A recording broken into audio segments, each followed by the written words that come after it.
বাংলাদেশের রাজনীতি জীবনেও এই যে ব্যক্তিগত হাত থেকে দেখেন কোন ব্যক্তিগত এই এনসিপির কুত্তার বাচ্চারা হিজড়ার মতো পিছন পাশ থেকে গিয়ে তোমরা করো, তোমরা সামনে কেউ কোনো গন্ডগোল করার সাহস পায় নাই।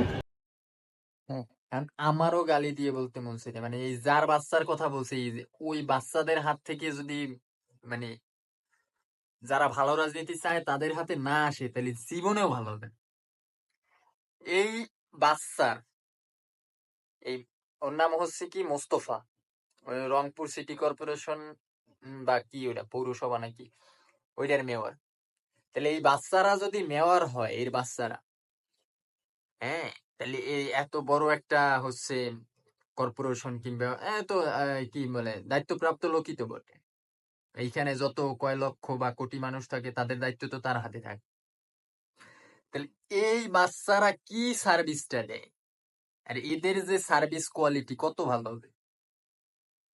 এর পাশে বসে আবার এই গালিটা দেওয়ার পর, এই নিকৃষ্ট এত জঘন্য গালিটা দেওয়ার পর এর পাশে বসে আবারও ওই যে অন্য যে ওর আবার বাচ্চাগুলো যে আছে এইগুলো আবার এই এনসিপির কুত্তার বাচ্চারা ভাই বলছে এটার আবার সমর্থন দেয়। তাহলে যেই ব্যক্তি এত নিকৃষ্ট গালি দেয় ওর আবার বাচ্চারা আবার পাশে বসে হা বলে, তাহলে ও এবং ওর পাশের বাচ্চারা সবই তো একই কোয়ালিটি, তাহলে এরাই তো পলিটিক্স করে। তাহলে এই বাচ্চাদের হাত থেকে যতক্ষণে পলিটিক্স হচ্ছে শুদ্ধ মানুষের হাতে না আসবে ততদিনে এই দেশের পলিটিক্স শুদ্ধ হবে না। জনগণ যেটা চায় সেটা হবে না, কল্যাণমুখী যে রাজনীতির কথা বলে এটা জীবনে হবে না। আর হবে কেন? পরিবেশ আছে আপনার বাংলাদেশে, ধরেন এই যে বর্তমানে আলোচিত হইতেছে এনসিপির এক নেত্রীরে নিয়ে, উনি ডক্টর আবার হাবিজাবি, মানে অনেক ট্যালেন্টেড এক পার্সন। তো উনার হচ্ছে উনি যদি রাজনীতিতে না আসতে তাহলে উনি কোথায় থাকতো? উনি কোনো এসি রুমে অফিস করতো, কোনো হসপিটালে সেবা দিত, বা ভালো কোনো জায়গায় থাকতো। তাহলে ওই ব্যক্তি রাজনীতিতে এসে কি করতেছে? ড্রেনের ওই যে পানিতে এই আপনার হচ্ছে যা ভাসে আর কি, ওই ভাষ্য এর মধ্যে হাঁটা লাগে, বৃষ্টির মধ্যে রোদের মধ্যে। আপনার পলিটিক্সের যদি অবস্থা এই হয়, ওই ব্যক্তি তো পলিটিক্সে আসছে সামগ্রিক কল্যাণের জন্য, তাহলে আপনার কল্যাণের জন্য আইসা নিজের অকল্যাণ রাখবে কেন? হ্যাঁ, টাকা পয়সা দিয়ে নিজে লেখাপড়া করছে কি এইসব নিজের অকল্যাণের জন্য করে নাই।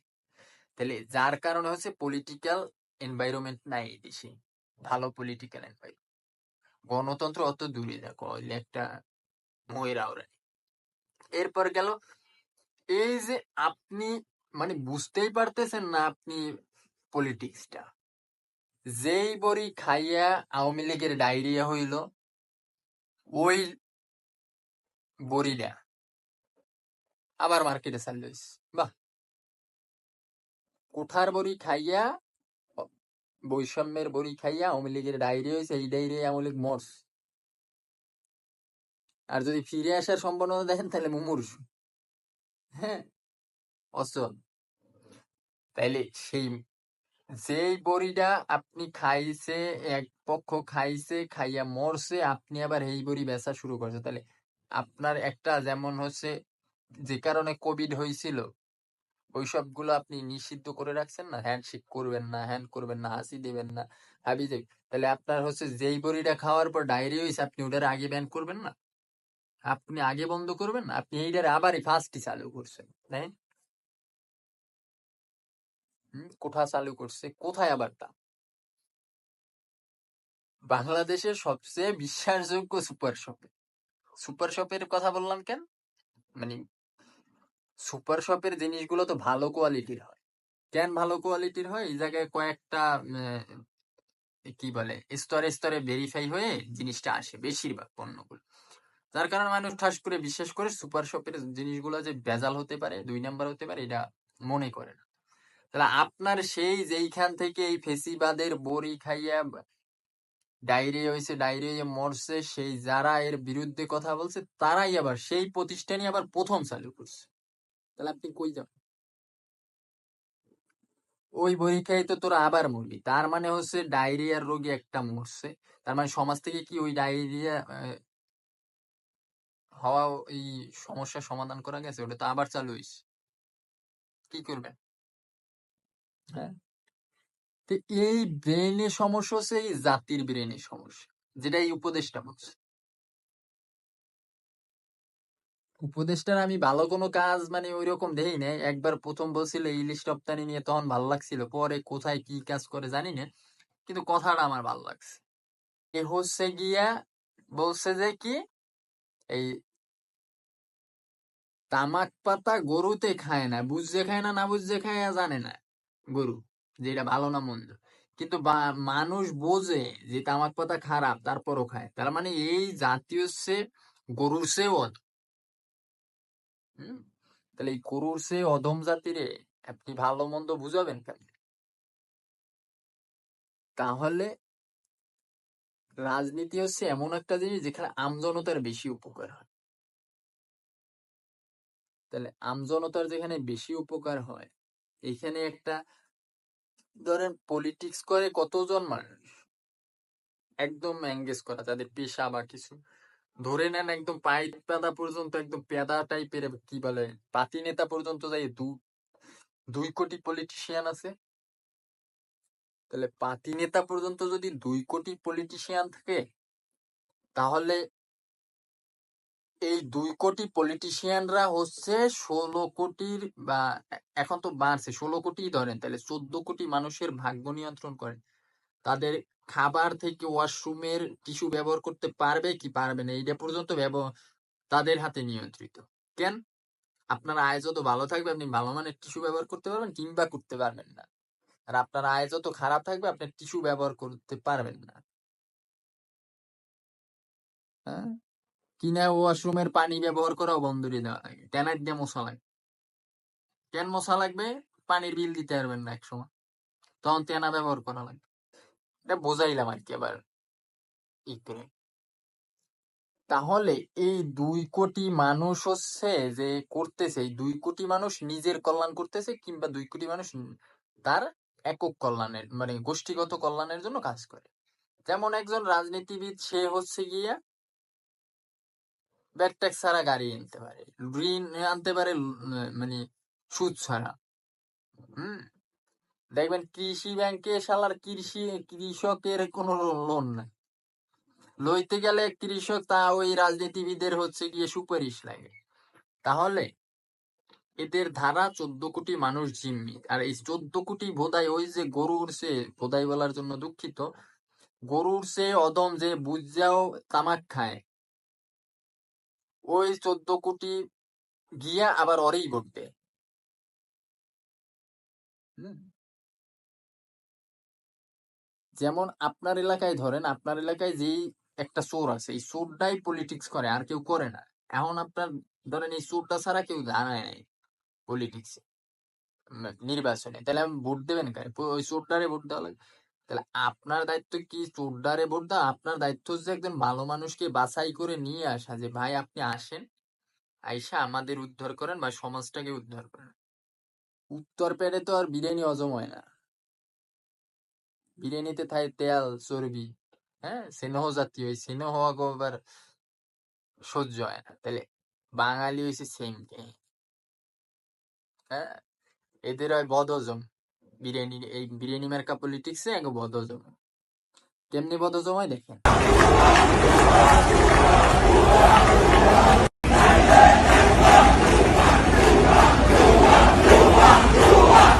এই উপদেশটা গেছে হচ্ছে এই যে ঢাকা জ্বালানি উপদেশটাই নি, ঢাকায় বিদ্যুৎ অফিস 2 না কি ওইটাতে গেছে, ওইটাতে যাওয়ার পর কর্মচারীরা বুয়া বুয়া বলে চিল্লাই।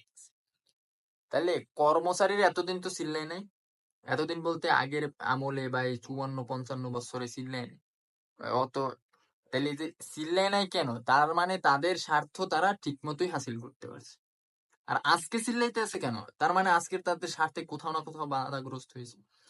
আর ওরা, এই যে কর্মচারীরা, এরা তো হচ্ছে গ্রাহকদের জিম্মি করে নিজেদের স্বার্থ আদায় করছে। তার মানে এই রকম ব্যক্তিরা, এই যে এই উপদেশটা তাহলে হচ্ছে জনতার কল্যাণমুখী কোনো প্রজেক্ট নিচ্ছে যাতে ওদের স্বার্থটা বাধাগ্রস্ত হচ্ছে। তো ওদের যখন অনিষ্ট হয়েছে তখন ওরা চিল্লাচিল্লি শুরু করছে। তার মানে আমি বুঝাইতে চাইছি ইনি যে মানে ইনারে রাখার জন্য বলতেছি না। এই টাইপের লোক যারা হচ্ছে গিয়া জনতার কল্যাণের দিকে চাইবে, কর্মচারীর জন্য না। কর্মচারীর তো কল্যাণ থাকবে, কর্মচারীর তো কল্যাণ ট্রাস্ট আছে, হ্যাং আছে, ত্যাং আছে, পেনশন আছে, আরো কত কিছু আছে। আবার আবার কি, হ্যাঁ? তাহলে সে এত কিছু সুবিধা পাইতেছে, আবার দায়িত্ব পালন করবে না, আবার সেই দায়িত্ব পালন করানোর জন্য এখন যে কাজ করবে আরে ভুয়ো ভুয়ো বলবে। তার মানে এই টাইপের লোক আনতে হবে। তাহলে হচ্ছে গিয়া যেখানে প্রশাসন দেখবেন যেই লোকটা আনতে বাধা দেয়, তার মানে ওই লোকটা সমাজের জন্য উপযুক্ত। হ্যাঁ, তাহলে এইভাবে হচ্ছে গিয়া আপনার আর চলতে পারে না, আর চলবেও না। এই আমপাবলিক যে এত খারাপ, আমপাবলিক জানে না কোনটা চুজ করতে হয়, কোনটা খাইতে হয়, কোনটা স্বাস্থ্যকর, কোনটা উপকারী, কোন লোকটা উপকারী। হ্যাঁ, আগে আমারে নিজেরে পরিবর্তন করতে হবে। আমি যদি দেখি আমার চারপাশে যেই লোকটি ঘুরতেছে ওইটি চোর না ভালো মানুষ, তাহলে তো আমি আমি দেব আমি চোর। আমি যদি আমার চারপাশে ভালো মানুষ ঘুরে তাহলে আমি ভালো মানুষ। এই যে প্রবাসী কল্যাণ মন্ত্রণালয়ের উপদেষ্টা, এ কি করলো, মানে ফসল সবাই ভোগ করতেছে, মানে কল্যাণের ভাগ সবাই নেয়, অকল্যাণের ভাগ কেউ নেই, অকল্যাণের ভাগ ভাগ ভাগ করে ঘাড়ে উঠেই দেয়। কয় প্রবাসীরা দেশে ভালোভাবে চিকিৎসা পায় না, এদের জন্য হচ্ছে গিয়া একটা হসপিটাল করা হবে তাদের টাকা। শালার পোশালা, তাদের টাকায় কি? আর তাদের জন্য কেন? আর মানুষের কোনো এদের জায়গায় ই নেই, এদেশে কোনো ইনভেস্ট নাই, অবদান নাই। এই দেশের সভ্যতা কি তোদের হাত তৈরি হয়েছে বেটা? তোদের হাত তৈরি তো হয়েছে, চোর চোর তৈরি হয়েছে। যত শিক্ষিত হয়েছে ততই তত চোর। আর যেটি দিনমজুর, শ্রমিক, রিক্সাওয়ালা, এদের হাত ধরে এই সভ্যতা তৈরি হয়েছে। হ্যাঁ, তুই যে বিল্ডিং এ ঘুমাস ওটা তৈরি করছি কে? আবাসন খাতের এই উন্নয়নের অবদান কাদের? হ্যাঁ, জিডিপিতে তোর কয় টাকা আছে আর কৃষকের কয় টাকা আছে? হ্যাঁ, বৈশা বৈশা যে ভাগ কর, জিজ্ঞাস কারে ভাগ করে দিবি, কেমনে দিবি? প্রতিটা মানুষ যেন, একজন শ্রমিক, একজন রিক্সাওয়ালা, একজন কৃষক, সবাই যেন সমানভাবে চিকিৎসা সেবা পায়। আবার প্রবাসীর জন্য আলাদা করা লাগবে কি জন্য? হ্যাঁ, ওরা সমান চিকিৎসা পাবে, সেখানে প্রবাসীরা স্পেশাল করা যাইতে পারে।